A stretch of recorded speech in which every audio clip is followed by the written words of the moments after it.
This is CGTN, China Global Television Network.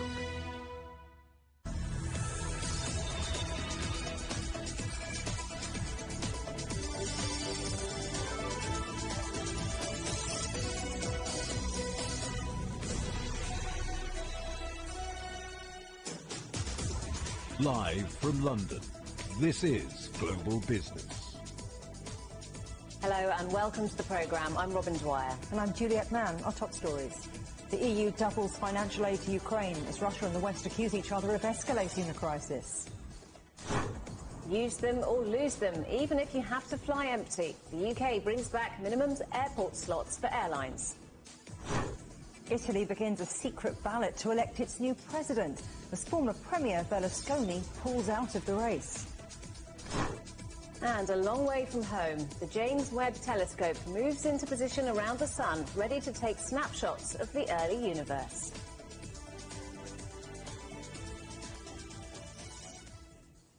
NATO has put its forces on standby and is sending more ships and fighter jets to Eastern Europe as tensions over Ukraine continue to rise.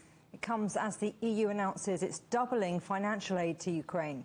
Commission Chief Ursula von der Leyen says the country is experiencing a rapid escalation in financing needs due to the conflict on its eastern border, where Russia has massed over 100,000 troops.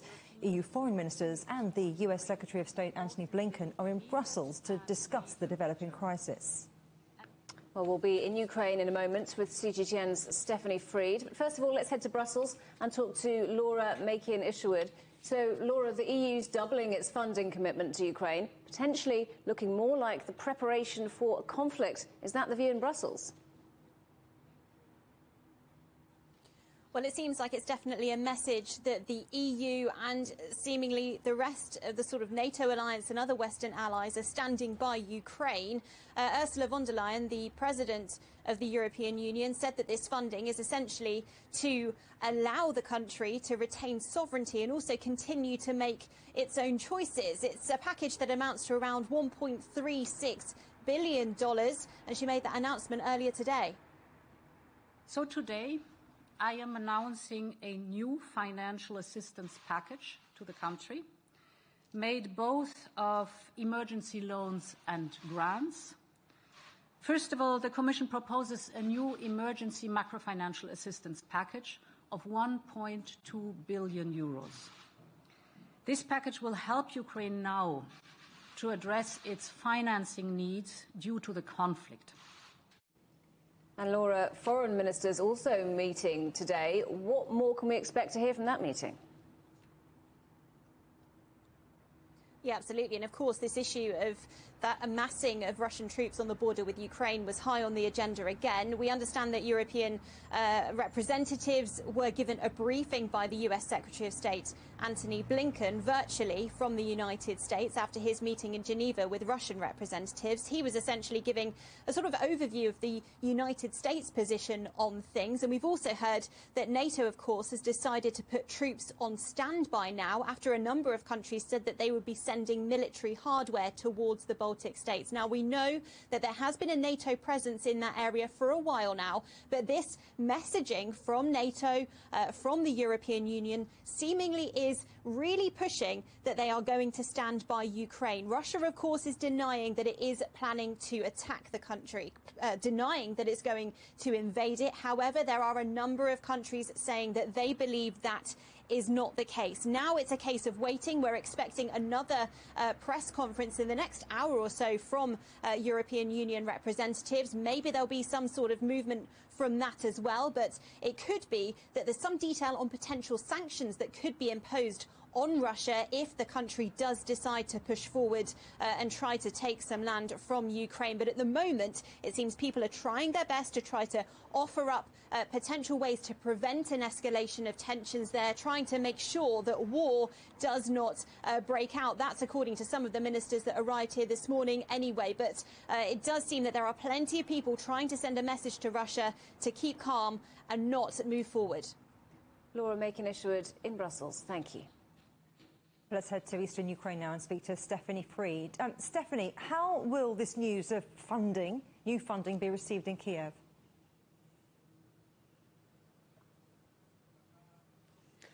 It has been received in Kiev, and the response from the country's president, Volodymyr Zelensky, has been one of gratitude, one of thanks, thanking the timeliness, also commenting on the timeliness of this announcement. And that comes as Ukrainians have been questioning how devoted or how much backing they're getting from NATO, from the West, as well from the Kremlin. Announcements coming out today that the West is whipping up hysteria as these developments are happening. And we hear from Europe that there will be a press conference probably within the hour, also within the next half hour, after Volodymyr Zelensky meets with his National Defense and Security Council. He'll be holding a press conference here in Ukraine. But again, as we're seeing all these developments, Ukraine's military stands in their positions. They're defending their positions, as we're finding out here on the ground. The Ukraine Army's mechanized infantry position on eastern Ukraine's front line. A few hundred meters away, Russian-backed enemy forces. Overnight, the enemy fired at us with RPGs, assault rifles and high-caliber machine guns. Trenches run through a residential neighborhood, dividing this coal mining town in half between pro-Ukraine versus pro-Russia sides. Chief defense tools here are light artillery and observation. We're being attacked on a daily basis by 82mm mortars, machine guns and assault rifles. Deep inside the bunker, a rudimentary control center linked to above-ground cameras. When enemy movement is spotted, soldiers call in coordinates and a military response follows.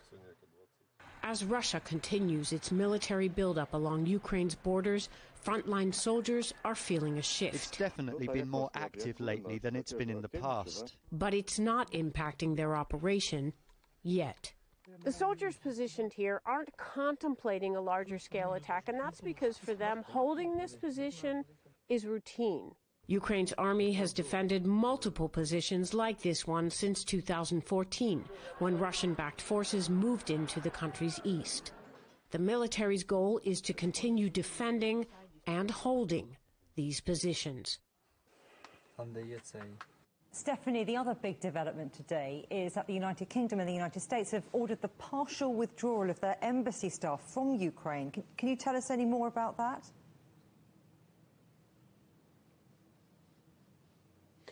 That's right, and that's an announcement certainly that people here, people globally were watching and commenting on, and that is that the U.S. State Department is advising families of diplomats in Ukraine to leave the country, and the UK, excuse me, as you noted, partially pulling out some of their embassy staff. At the same time, the U.S. State Department is advising or recommending to U.S. citizens, approximately 10 to 15,000 U.S. citizens in Ukraine, to leave the country, saying that if there is an escalation, if there is a war, they will not be able to evacuate citizens. And that if still seems very precarious, doesn't it? Stephanie Freed, thank you very much. NASA says the blast from a volcano that caused devastation in Tonga was hundreds of times bigger than the Hiroshima nuclear bomb. 9 days after the disaster, foreign aid continues to arrive as residents struggle to cope with toxic ash and a lack of drinking water. In China's Guangzhou, supplies are being gathered for the country. From there, He Weiwei reports. Trucks arrived at a Guangzhou warehouse with food and water. The supplies Tonga residents say they need most, as well as water purifiers and medical aid. We contacted the Chinese embassy in Tonga to find out what people need. It took some days as the volcanic eruption cut off connectivity, but it only took 2 days for us to gather the supplies. With the supplies, we see a poster here showing the flags of China and Tonga, as well as a slogan here reading, "We're united as one under the same sun." And through this, China is expressing its willingness to help Tonga to defeat the disaster. And all the supplies here in Guangzhou will be ready within Monday and will be sent to Tonga very soon. The China-Pacific Island countries' reserve of emergency supplies organized the goods with help from Guangdong provincial government agencies. We already had some stock in a joint reserve, and we managed to allocate more based on what Tonga needs. The supplies will be sent to Tonga in multiple batches. He Weiwei, CGTN, Guangzhou. Still ahead on Global Business Europe. Into the abyss. Spanish scientists enter the crater of the La Palma volcano, looking for data on its 3-month-long eruption.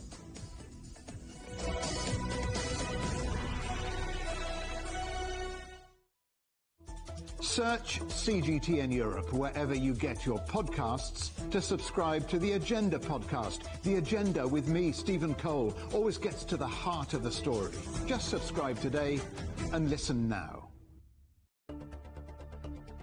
Events have consequences. Words create impact. One more offensive in a long line of battles that's been ongoing for more. Just got to be careful here with some gunshots. Excuse us, excuse us. The world today matters for your world tomorrow. The number of casualties is growing quickly. Why, this is one of the hardest hit towns in the region. The world today, every day on CGTN. Facing the unknown is always difficult. In a world in turmoil, it's easy to lose orientation. But when the storms come, we have to see the possibilities. Reinvent. Find new opportunities. Discover a path forward. CGTN. See the difference.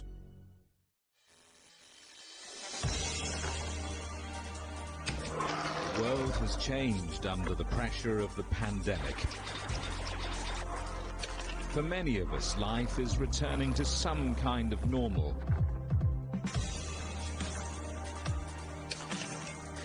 As we're adapting to changes in all of our lives, let Global Business Europe be your guide to the new normal. Join us weekdays on CGTN. Beijing, China's capital and its cultural nerve center. A modern metropolis with traditional roots. And now it becomes the first city in the world to host both Summer and Winter Olympics. After 14 years, the biggest sporting extravaganza returns to Beijing. Thousands of athletes from around the globe will compete in over 100 events at 3 zones. Cheered on by over 1.4 billion Chinese citizens and millions abroad. CGTN will bring you a ringside view of the historic event.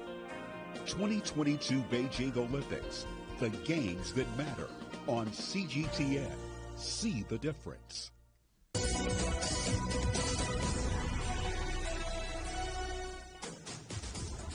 Welcome back.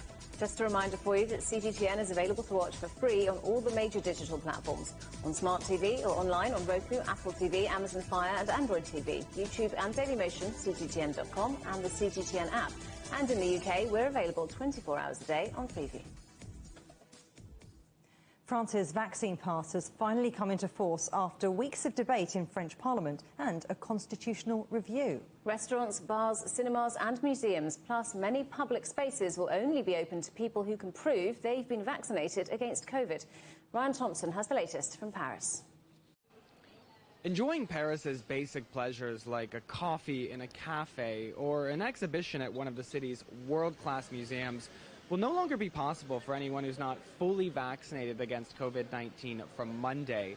The health pass has been replaced with a vaccine pass, and for most people it means they can't simply test on entry in order to meet these new requirements. Some 92% of adults in France are fully vaccinated, and children have some exemptions at their disposal, so many people won't immediately see a difference here. But for those who have so far refused to get the jab, the government is keen to change their minds. In fact, French President Emmanuel Macron has said that he wants to annoy the unvaccinated part of the population in the hopes that they would reconsider, because he says it's important to keep getting vaccinated in order to keep the entire population safe. France is currently facing an onslaught of COVID cases linked to the Omicron variant, but symptoms are rarely as severe in those who have chosen to get inoculated. In fact, next Tuesday, France will relax restrictions and begin to take the outlook that the virus is more endemic. Work-from-home rules will be scrapped, and attendance limits at sports arenas and cultural venues will be done away with altogether. Prime Minister Jean Castex announced the rule change last week and said that the more dangerous Delta variant is receding, while the more transmissible Omicron variant has already peaked in many areas, including here in the French capital. Ryan Thompson, CGTN, Paris. The UK government says fully vaccinated passengers arriving from abroad won't have to undergo any COVID-19 travel testing. Prime Minister Boris Johnson says a relaxation of the rules will show that England is open for business and tourism. Vaccinated travellers currently need to do a test within 2 days of entering the country. The Transport Secretary is expected to announce shortly when the rules will be lifted. The banknote printer De La Rue has seen the value of its shares plummet after issuing a profit warning over COVID-19 costs. Shares in the company dropped 28% in early trading to hit their lowest level since May 2020. De La Rue said staff absences and computer chip shortages were behind its lower-than-expected annual profit forecast. A cruise ship carrying around 700 passengers has been diverted from Miami to the Bahamas to avoid being seized by U.S. authorities. Crystal Symphony changed course after a federal judge in Florida issued an arrest warrant for the ship as part of a lawsuit involving $4.6 million in unpaid fuel. The latest Spider-Man movie, No Way Home, has become the 6th highest-grossing film in history. The comic book adventure brought in $1.69 billion at the global box office, overtaking Jurassic World and The Lion King. The #1 highest-grossing film worldwide is 2009's Avatar, with $2.8 billion in box office sales. Well, here we go again. US stocks are nosediving in New York at the start of one of the fourth quarter's busiest earnings weeks. Ukraine worries, this week's Federal Reserve meeting and an imminent rise in interest rates are all playing their part in dragging down stocks and cryptocurrencies. And watching it all for us is our correspondent, John Terrett. Good to see you, John. Yes. Hey, Juliet. Hey, Robin. I have the pleasure of sitting here watching all the red ink on the screen today. And it is war talk. Basically, that's, I think, what's doing this today, because we've got a lot of talk about war between Russia and the United States on television over here. And, of course, over the weekend, the president was presented with a raft of options about what he might do, and chief among those, sending thousands of troops to Eastern Europe, U.S. troops to Eastern Europe, and also the Baltic states. And that is enough to prompt a sell-off at the New York Stock Exchange. But there's much more going on besides that. The United States, late on Sunday, revealed that it is drawing down its embassy staff in Kiev, capital of Ukraine, or Kyiv, as Americans like to call it. And I should say something to you so that you understand. The tone of the reporting in this country, I think, is absolutely disgraceful. I mean, if you watch television here right now, the United States is literally on the brink of war with Russia, and it's going to break out tomorrow, Tuesday. That is the tone of the reporting. I don't think President Putin has made up his mind what to do yet. I don't think anybody in the White House knows what he's going to do. I don't think he knows what he's going to do. And he does know that if the U.S. imposes sanctions on the Russian economy, it is going to be very, very crippling. So I don't think war is about to break out. But just so you understand, that's the tone of the reporting here, and that's why the markets are down so far at the moment. On top of that, the Federal Reserve will have a meeting on Tuesday and Wednesday to look at interest rates. Of course, the inflation situation is at a 40-year high. They must be hawkish on inflation. Of course they must be. But they can't be too hawkish in case they increase the sell-off that's going on at the moment. I'm hearing there may be a little quarter-point interest rate hike, possibly even before March. We'll see what they say when they end their meeting at around about 2 p.m. local time on Wednesday. On top of that, the US economy still relatively strong. It's possible that there's a lot of overreaction going on. 80% of the S&P 500 have reported earnings that have beaten Wall Street so far. But look at some of the sectors. Energy down 3% last week, though it's up 30% for the year. Financials down. Technology hardest hit of all. Stay-at-home stocks hardest hit of all. Look at this. Microsoft was $349 2 months ago. Now it's $288. That's a decline of $61 in 2 months. It's down 3% now. Moderna, the vaccine company, was at $495. It's down 5% today at $148. That's quite a decline. Yeah, Crypto pretty very big badly numbers. hit. $130 billion wiped off in the last 24 hours. And Bitcoin is standing around 33,000 at the moment. And finally, the markets, we have the Dow down 7 days in a row, 2% now. NASDAQ 5 days in a row, its lowest in 8 months, 3%. S&P 500 in correction territory, which means it's down more than 10% from its all-time high. Did you try to talk to me there? I did try to talk to you because I was going to say, gosh, these numbers are so big, Yes, and then you spelled them out. You said, look at these big numbers. I mean, what a start to the week. And it's interesting what you're saying, John, about all this war talk, about how you think that the US media have called it, call it jingoism, call it overreaction. But it's not just the economics, it's not just the politics, is it? This is a big week for earnings, and perhaps investors are hedging their bets there too. Well, possibly. And there is a glimmer of hope here, and let me tell you why. Because this is, last week earnings season got underway with the banks, but earnings season for the fourth quarter really gets underway this week because we've got some really heavyweight companies that are actually out there competing in the global market, in the ring with everybody else. And so what they say this coming week is going to determine a lot, I think, on the sort of tone of where we are in this situation at the moment. Among them, IBM, Big Blue, used to be a hardware company. Now it's a business sort of services company, really. They've been struggling lately, but their last couple of quarters have been okay, so they'll report in about 4 hours' time. Intel, the chip maker, suffering from very strong competition from the likes of Samsung of South Korea.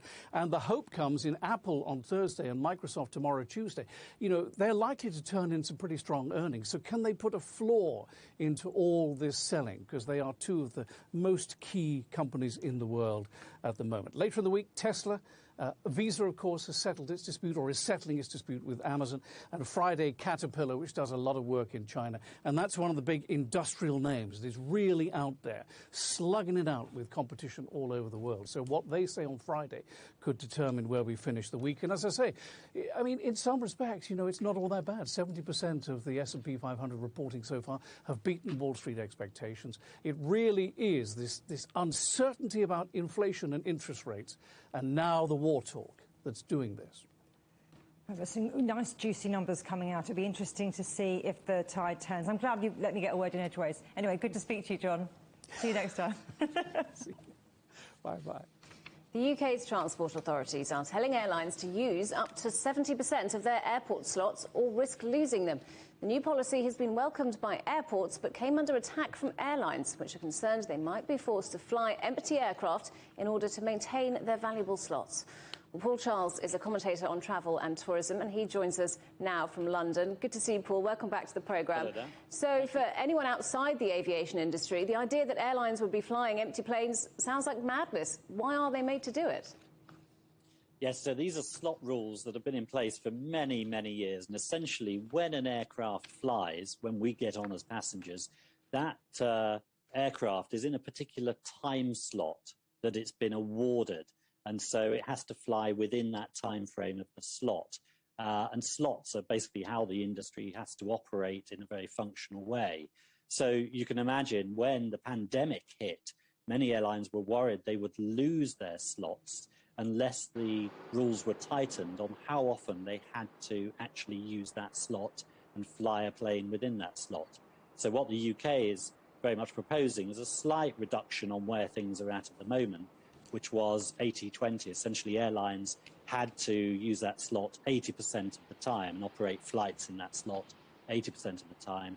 They're now proposing that it could come down to 70% of the time, which is still quite high compared with where the EU is at on 64% of the time. So a mixed reaction to this from airlines and airports. What have they been saying? Yes, there's a difference of opinion here, where airports like Gatwick, for example, are saying, well, this is good news. You know, it's a reduction. It helps airlines. It helps them remain very competitive. It's good for consumers because you've got airlines fighting to use their slots properly. But of course, IATA and Willie Walsh, who former boss of IAG, of course, and British Airways, who now is the Director General of the International Air Transport Association, IATA, he is very critical of this. He says 70% is too high. It should be much lower. And all it will do is encourage airlines to fly empty planes in ghost slots, effectively, because the demand isn't back to where it was pre-pandemic. So airlines are forced, because they're trying to hit this 70% rule, they're forced to fly planes which won't have many people on, or which won't have any people on at all. And so he would rather see it at a much lower level. And obviously, if you like, by the pandemic, has it recovered enough to cope with this? It's a really good question. The industry is still facing tough times, but there is very encouraging news. Just in the last hour, we've seen the UK Transport Secretary confirm that the arrivals tests in the UK for those who are fully vaccinated will be removed from February the 11th, which is just before the half-term school holidays. But it means that if you're fully jabbed, you won't need to self-isolate, you won't need to take any pre-departure tests, and you won't need to take any day 2 tests as well, which had been holding up recovery in the sector. So it's very encouraging news. It means there are hardly any barriers now, just an online form to fill in that remains, but no test costs if you're coming into the UK as a fully vaccinated citizen or a fully vaccinated visitor. And that's very encouraging, because it now means that Britain is effectively open for business again without those expensive tests being in place. And that's what the industry wanted. You mentioned the prospect, though, of airlines running these empty flights, these ghost flights. Obviously, huge environmental concerns over this. What's the case for it? Well, essentially, so I just missed some of your question there. But in terms of environmental concerns, the industry has been trying to improve where it's at on this. You've got some airlines, like Finnair, for example, who are really working hard to reduce their emissions, to fly cleaner planes, to obviously and also reduce the weight on board their aircraft. And that's what airlines are trying to do. The ball is in the court of manufacturers of engine fuel and the aircraft manufacturers themselves to obviously improve carbon emissions and produce cleaner fuels. There's little the airlines can do themselves apart from buy the best planes which are carbon efficient as possible and introduce less weight on board their aircraft so they're flying with less fuel. But I think we're going to see a game changer in the next 5 years, which is hydrogen. That will dramatically change how clean airlines are. And then if they're flying ghost flights, that won't have such an impact on the environment and will be much better for all of us. OK, Paul Charles, great to talk to you. Thanks so much indeed for joining us today. Still ahead on Global Business Europe. Talking to the Taliban, Afghanistan's new rulers meet Western officials in Norway, seeking access to billions of dollars in frozen assets.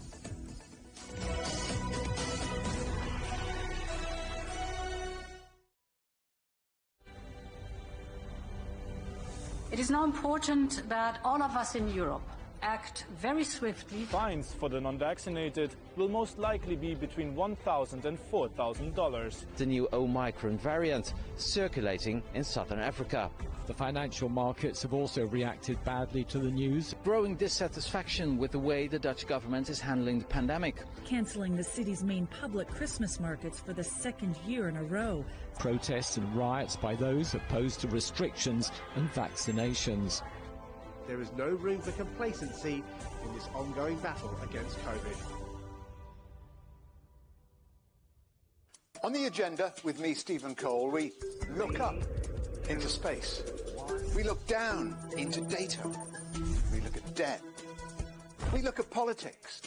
We look at opioids, climate change. We look at all the issues that really matter around the world. But you matter too. We want to tell the stories you want to see and hear about. Make it your agenda.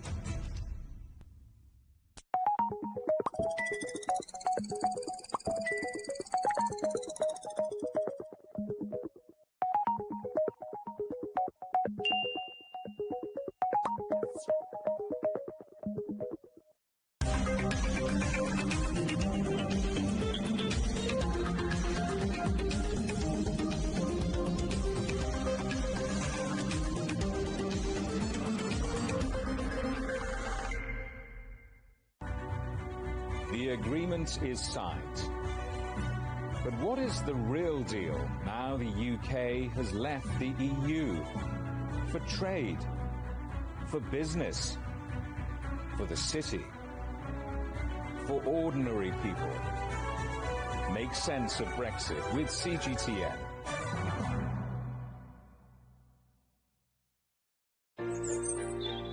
Ever wondered what's the difference between a bear and the bull market? Where are the cash cows? And who are the lame ducks? And what exactly are black swans? Grey rhinos? And unicorn companies? Make sense of it all with Global Business, only on CGTN.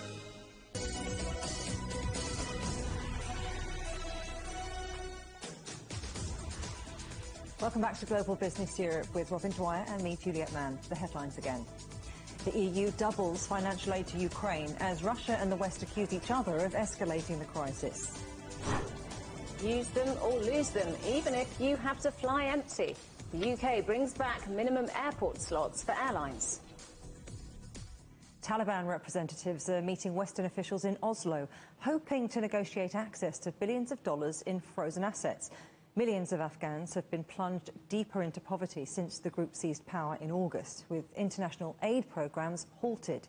On Sunday, the Taliban delegation met representatives of human rights groups amid calls for answers over the whereabouts of missing female activists. Let's talk to Naweed Jabakil, who's in our London newsroom for us. Naweed, talk us through it. Who's taking part in these discussions? Well, these discussions are very significant. It's the first time, Juliet, that the Taliban have met international powers on Western soil. Norway, which is hosting the 3 days of talks which got underway on Sunday, say this isn't about legitimising the Taliban. It's more about focusing on ordinary civilians and that humanitarian situation in the country.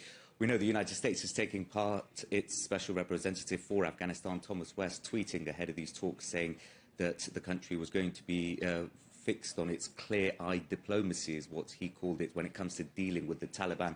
The priority for the United States, according to him, is still on trying to get assurances around things like human rights. Aside from that, the United Kingdom is taking part in the talks, the European Union Special Envoy, as well as France, Italy and Germany, and the Gulf state of Qatar, which has played a key mediating role throughout the crisis in the country in recent months and since the Taliban took control of the country in August. Aside from the humanitarian situation, which remains very, very dire, about 97% of the population at risk of abject poverty, according to the United Nations. Aside from that, there's also the issue of human rights and women's rights in particular. As you mentioned, the Taliban delegation headed by Acting Foreign Minister Amir Khan Muttaqi has met with some of the Afghan diaspora on those issues, including journalists as well as women's rights activists, media freedom and other concern for the international community. And then human rights more broadly as well, that issue of the alleged abduction of 3 women's rights activists protesting for the right to education taking place last week. And that's not according to just Afghan human rights groups, but international ones as well. The Taliban saying for its part that it's not interested in encroaching people's civil liberties, but they want to try and govern the country according to Islamic Sharia principles. So there's plenty to discuss here, but I think the fact that these are taking place, these talks, offer some glimmer of hope, particularly for the ordinary civilians caught up in all of this. You talk about those ordinary civilians and maybe unlocking those funds are going to help. But you're painting quite a grim picture. What is the situation currently like in Afghanistan, Naweed? Well, it's very, very challenging for a range of factors. First of all, is financing and funding is going to be one thing the Taliban are pushing for here. Since they took control, lots of international organisations have been reluctant to deal with the Taliban because of worries, for example, about US sanctions. About $9.5 billion currently tied up in frozen assets and loans abroad, including from the US particularly, but also the World Bank and the International Monetary Fund. The Taliban says it needs some of that money because they see themselves as the legitimate government in Afghanistan. But really trying to push through that message is going to be difficult without, I think, key concessions and without key assurances and guarantees for the international community, particularly around those issues like human rights and others. But in terms of the humanitarian situation on the ground, I mean, talking to people, it is incredibly challenging. There's also the COVID-19 pandemic to deal with, drought, which is another issue forcing people towards hunger as well. 95% of the country, according to the United Nations, doesn't know where its next meal is going to come from. And perhaps the most harrowing figure of all, 1 million children could possibly die this winter, largely because of starvation. So the stakes are very, very high. As mentioned, the fact that these meetings are taking place is some sort of progress. But in the meantime, caught up in this diplomatic limbo is millions of ordinary Afghans. And as each day passes, it means more preventable deaths. So a diplomatic limbo where the stakes are high. Nawid Jabarkil, thank you for the update. UK Prime Minister Boris Johnson has ordered a high-level inquiry into claims by a Muslim MP that she was fired as a minister because of her faith. Nusrat Ghani has welcomed the investigation, saying that all she wanted was for the matter to be taken seriously. And all this comes as the government waits for the inquiry into Downing Street lockdown parties to report, possibly by the end of the week. Andrew Wilson has the latest. Nusrat Ghani was a minister in the Department of Transport but lost her post in 2020 after a cabinet reshuffle. By way of explanation, she says she was told by a party whip, the name given to MPs responsible for party discipline, that her so-called Muslimness had been raised as an issue. Ghani says she dropped the matter after being warned that persisting might damage her career. But in a new statement, Nusrat Ghani says she regrets the timing but welcomes the inquiry. As I said to the Prime Minister last night, she says, all I want is for this to be taken seriously and for him to investigate. I welcome his decision to do that now. It's also awkward for the Prime Minister that Mark Spencer, his chief whip, has identified himself as the other party, although he denies the allegation. It's not the first time the Conservative Party's been associated with Islamophobia, but alongside the investigation into allegations of rule-breaking parties in Downing Street and other buildings, it's another potential fuse burning under Boris Johnson's position. Sue Gray, the civil servant leading the investigation, is said to be ready to interview Dominic Cummings. He was once Boris Johnson's top advisor, but since leaving Downing Street, he's become one of his fiercest critics. The report itself will be a crucial document. Its conclusions will likely focus the minds of some senior players and their supporters on exactly what they want to do next about their Prime Minister. Andrew Wilson, CGTN. Now, it's considered one of the most mysterious presidential elections in Europe.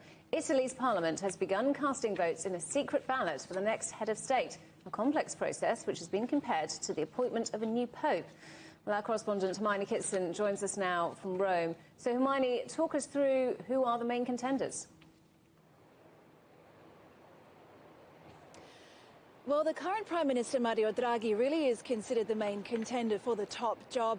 The former head of the European Central Bank is, of course, held in very high regard across Europe, and he's credited with stabilising Italian politics since he came into office last February. But there is a lot of concern that if he is appointed as president, it could cause political chaos for the government. It could cause snap elections ahead of national elections that are already scheduled for next year. And there's also concern about the EU recovery fund that he has been tasked with organising and spending that money. So there's concern that perhaps in the hands of a different Prime Minister, those funds won't be managed as well. So world markets really are watching, in this case, what will happen next. Another scenario is that perhaps that Italy will have its first female president, with the Justice Minister, her name, Marta Cartabia, being floated around in the mix. Another scenario is that the outgoing president, Sergio Mattarella, will serve in an interim capacity for another year until after those national elections next year, when the political situation is a little bit more stable. And the former Prime Minister, Silvio Berlusconi, after publicly throwing his hat in the ring for the top job, actually withdrew just 48 hours ago after realising he didn't have actually the numbers, and also amid concerns for his health. And Hermione, this presidential vote is somewhat shrouded in secrecy, isn't it? Why is it done that way? it is shrouded in secrecy, and this allows parliamentarians to basically vote independently of their political alliance. There is 108 parliamentarians and also regional leaders who take part in this secret ballot. In the first 3 rounds, a 2/3 majority is required, and then from the 4th round onwards, a simple majority is sufficient. So it is a long process. Only 3 times before in the history of this election has a result actually been announced in the first round, so it's unlikely that a big announcement will happen tonight. And also COVID and the pandemic has played another interesting role in the logistics of this election. There are special booths that have been set up outside Parliament for those parliamentarians who are COVID positive to be able to cast their votes safely. And also inside the lower house, as parliamentarians casting their votes, they're only allowed to be 50 at any one time, so it will elongate the process, and we'll just have to wait and see. Basically, today, the first day of what could be a very long process to elect Italy's new president. We'll just have to wait and watch and see when this announcement could be made. OK, Hermione Kitson in Rome, thank you very much. The United Arab Emirates says it's intercepted and destroyed 2 ballistic missiles targeting its capital, Abu Dhabi. Yemen's Houthi rebels have claimed responsibility for the attack, which was aimed at an airbase as well as sites in Dubai. The Iran-backed group has been fighting a Saudi-led coalition, which includes the UAE, for more than 6 years. West African bloc ECOWAS has condemned what it described as an attempted coup in Burkina Faso. The bloc says it holds the military responsible for the safety of President Roch Kabore, whose whereabouts are unknown. Gunfire was heard around Kabore's residence on Sunday, while armoured vehicles and soldiers have been stationed outside the state broadcaster in the capital. WikiLeaks founder Julian Assange has been told he can ask the UK Supreme Court to block his extradition to the United States. The 50-year-old is wanted there over the publication of thousands of classified documents.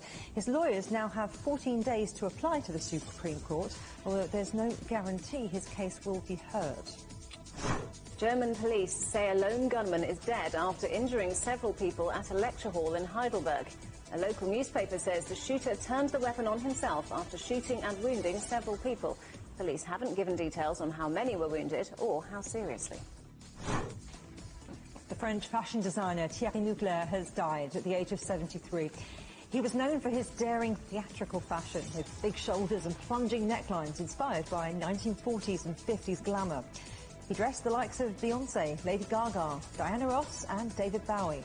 His designs were recently featured in an exhibition at the Museum of Decorative Arts in Paris.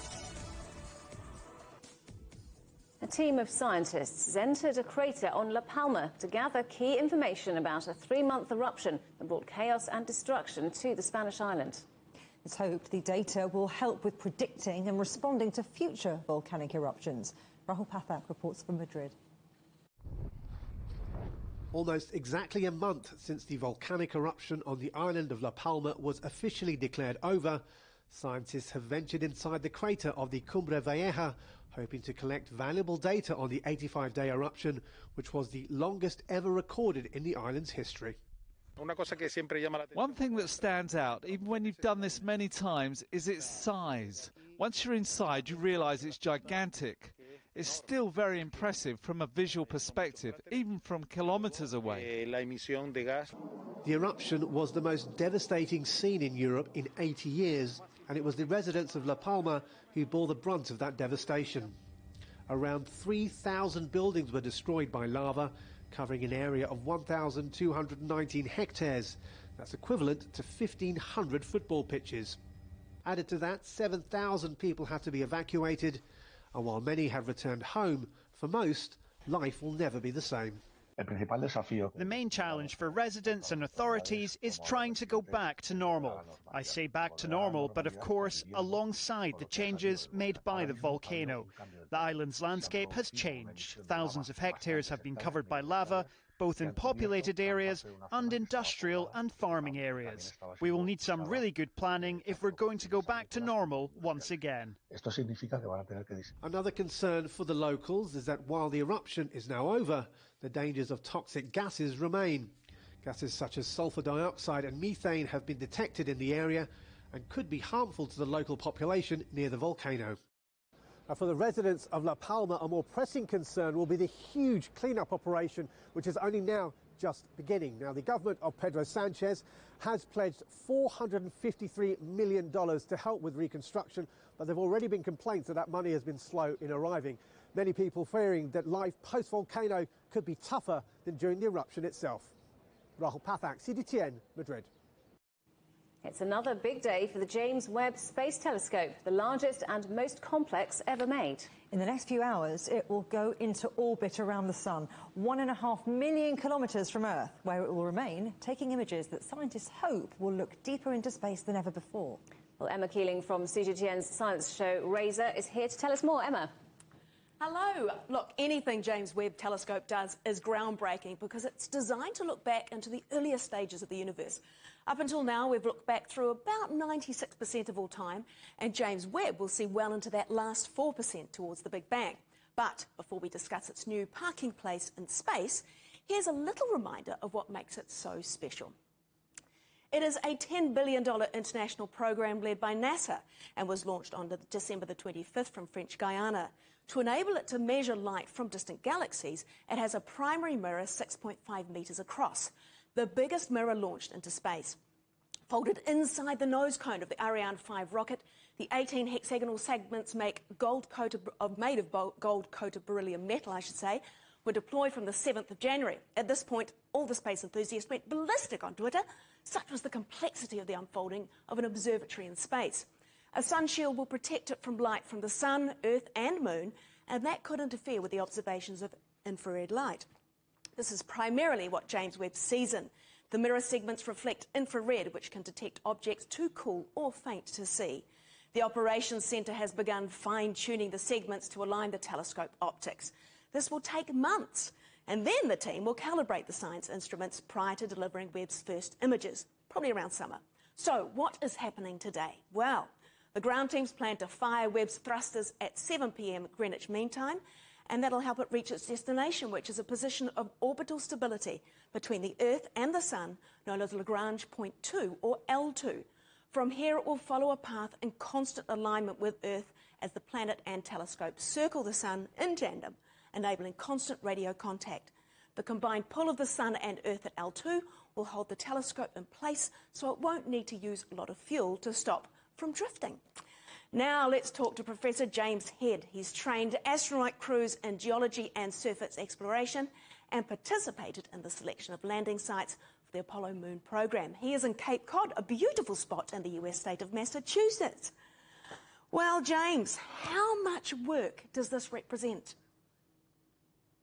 Oh, this is incredible. I mean, this was started decades ago, and the planning stages, the proposal stages, and this is an incredibly complex scientific instrument.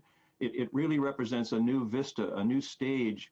It's almost like the Copernican revolution. It's like the invention of the microscope. It's going to really change our complete way of thinking about our place in the cosmos, where we are, is there life on other planets and other things. It's just amazing, and a huge amount of work from a big team of engineers, of scientists, of operations people is represented here. So what were you feeling when you watched that mirror unfold? You know, it's just an awesome feeling. I mean, working in the Apollo program, when Dave Scott, the commander of the Apollo 15 mission, came back from the moon, he said, the problem with Apollo, Jim, was we made it look too easy. and it's hard to believe, but it's kind of true. And this, it just looks easy, okay? Oh, yeah, we launched it and went up there. It's open. It's doing it. It's going to L2 later today. It's just so complicated, you wouldn't believe it. And I think the key here is that this gives us really faith in the fact of our human capabilities to put something together. If we can solve these kinds of problems, we can really attack almost anything. So I just feel in awe of the capabilities of human beings to do something like this. So it's reaching its final position in orbit today. So what kind of work are the teams driving the telescope facing from this moment? Well, it's really a little simpler now. They have to fire the thrusters, so it goes to the L2 point, as you mentioned, where the gravity of the sun and the Earth are equal. So it can sit there without interference from the sun and the Earth, and it can start making these observations. And, explaining the observations is kind of complicated, but it's really pretty easy. As I try to tell my kids, basically, it's like you get a new pair of glasses, a new prescription. And when you get that, oh, I can see a little better now. No, this is really, really better. It's like instead of a little adjustment, you're getting a pair of binoculars put on your eyeglasses so you can see 100 times further. Not only that, but, oh, by the way, you can also now see in the dark, infrared, in a way you've never seen before. You've seen all those science shows where, you know, they put the camera out there at night and see, oh my God, it's another whole world. And then lastly, oh, it's a time machine. We can see back in time. It's just phenomenal. I mean, it's going to revolutionize our complete thinking about where we are, what we're doing here, is there life on other planets, and so on. It's just amazing. Now, the Hubble telescope, a lot closer to Earth, so we could make repairs. But this is a totally different telescope, a long, long way away. I don't want to say this out loud, but what if there's a glitch? Well, I think, you know, there will be glitches. There are always glitches in space missions. It's, you know, it's not like wandering down to the local market. You know, it's all very complicated, all very remote. This is where the decades of artificial intelligence and, you know, sophisticated programming, et cetera, come in handy because, you know, even with a mission to Mars, that's 15 minutes it takes for the signal to get there. So we don't actually control it exactly. We send a command, 15 minutes later it gets there.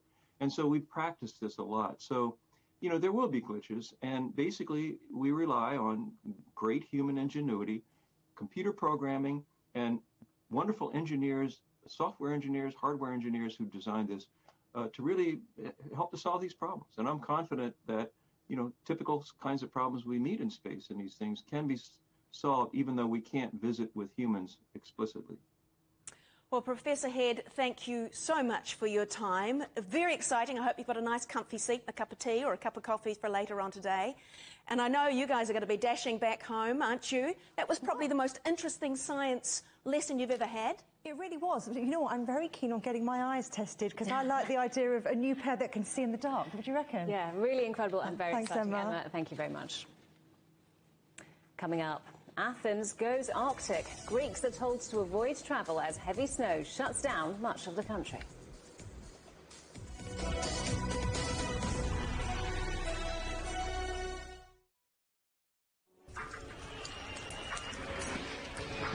This is it. I'm just about to be shot.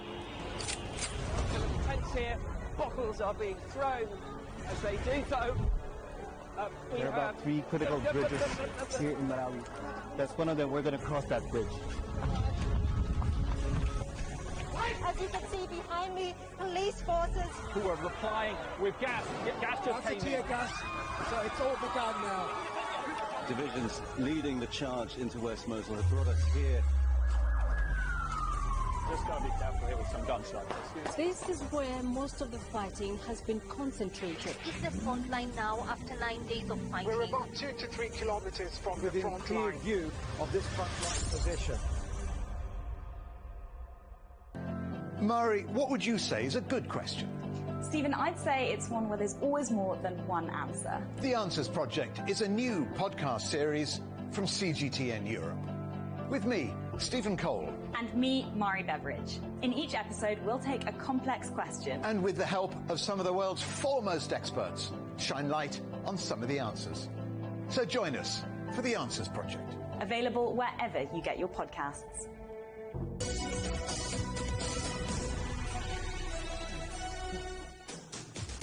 Welcome back. Greece has been hit by sub-zero temperatures, bringing snow to much of the country. Temperatures have fallen to as low as -14. Authorities are warning people to avoid all but essential travel. Evangelos Ipsas reports from Athens. This is the second wave of snowstorm Elpis, which is sweeping through the whole of Greece. The island of Evia, that was hit mostly during last summer's wildfires, is now covered in more than 50 centimeters of snow, and many roads are closed. Here in the Greek capital, the snow is also causing many problems, with the main highway shut and authorities urging people to avoid any unnecessary travel. We're sending out this emergency message about the extreme weather. The situation is severe. We all need to be vigilant, and we kindly ask you to follow all instructions from the authorities. Athens' famous Parthenon and other monuments have been covered in snow. Schools in many areas are closed, with thousands of classes held online. and most public transport is suspended as temperatures continue to fall. Meanwhile, more snow is being forecast.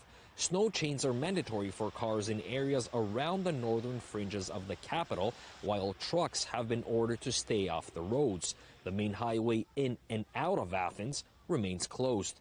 Winter weather conditions like this are mostly common in mountains of northern Greece and not in Athens or the Aegean Islands. Scientists attribute it to climate change and say that weather conditions like this one will become more and more common. Evangelos Sipsas for CGTN, Athens. Oh, it looks freezing. Well, French football club Paris Saint-Germain is to celebrate the Chinese New Year as part of continuing links between the soccer giant and markets where football's gaining new ground. Well, the festivities come as COVID-19 restrictions continue to affect spectator sports in France. Ross Cullen reports from Paris. Players from PSG warm up for their latest match under the watchful eye of a tiger. As the Chinese New Year holiday approaches, French football is marking China's Spring Festival celebrations. Paris Saint-Germain, the 9-time French champions, have changed the squad's shirt names into Mandarin to celebrate. Some of its players, who are among the world's biggest stars, have recorded video messages. And the PSG club president welcomed the Chinese ambassador to France to the stadium in Paris ahead of a Sunday evening league match. We need to make a lot of effort in every single sector, including economy, trade, technology, sport and culture. But this has to go both ways. Mainly, I think that our leaders really want to develop our global strategy between China and France. They are currently in contact. Limits on spectators are in place in French stadiums, with a maximum of 5,000 people allowed in to watch. The kids' clubs are closed and the food stalls shuttered as COVID-19 continues to have an impact on sport. France has been affected by the COVID-19 pandemic for exactly 2 years, with the first cases confirmed on the 24th of January 2020. The sports sector has been severely impacted, with lockdowns, reduced spectator numbers and games played behind closed doors.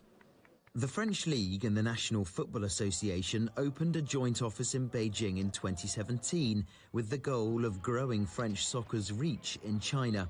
And French teams previously played the Champions Trophy in China, the annual match between the league champions and the French Cup winners. There was meant to be a league game this year between Monaco and Lyon in China, but the COVID-19 restrictions forced a change of plan. We hope to tour again in China, maybe not with the Champions Trophy, but something similar. Right now, travelling is a little more complicated, but it is something we do have in mind. And this year, we're also hopeful that we'd be able to open an academy and maybe even stores in China to get even closer to our Chinese fans. The Chinese New Year initiative brings a festive feeling to the league, and the health situation is improving, with an end in sight to the restrictions still impacting spectator sport in France. Ross Cullen, CGTN, Paris. The headlines again. The EU doubles financial aid to Ukraine as Russia and the West accuse each other of escalating the crisis. Use them or lose them, even if you have to fly empty. The UK brings back minimum airport slots for airlines. And Italy begins a secret ballot to elect its new president as former Premier Berlusconi pulls out of the race. Well, that's it for Global Business Europe. Thanks for watching. More on all of our stories at europe.cgtn.com, and do follow CGTN Europe on Twitter, Facebook and Instagram. We're on smart TV apps, Roku, Apple TV, Amazon Fire and Android TV, YouTube and Dailymotion, cgtn.com and the CGTN app. And in the UK, 24 hours a day on Freeview. Coming up next on CGTN Africa Live. We'll see you again tomorrow, same time, same place. From all the team here in London, goodbye. Goodbye.